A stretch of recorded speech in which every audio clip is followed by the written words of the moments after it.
The key enablers, are probably three, four things. One, as I talked earlier on this morning, is a strong commitment by the operator that this makes good business sense and we're going to do it.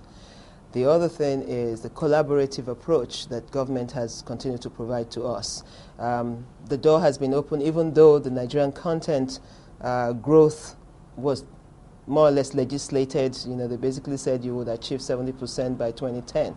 But National Content Monitoring Board has always opened its doors for us to sit with them and talk about what's available, what needs to be developed now, what's going to be developed in the future. So that collaborative approach is very important, and continued support from the JV partners, which is NNPC, is important. Another key enablers to think about is definitely the flow of work.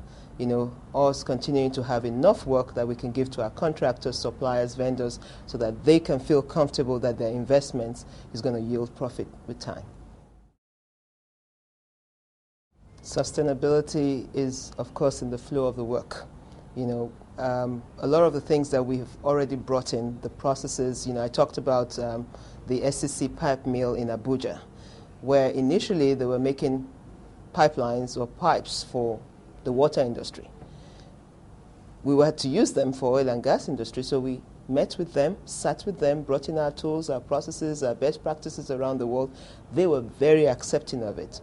And that in itself has created a real major market for them now that they have other companies ordering pipelines from them. So it's two ways, sustainability is both ways.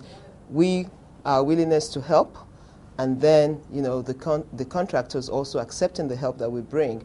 And the other thing is the regular flow of work that sustains their business in the long term.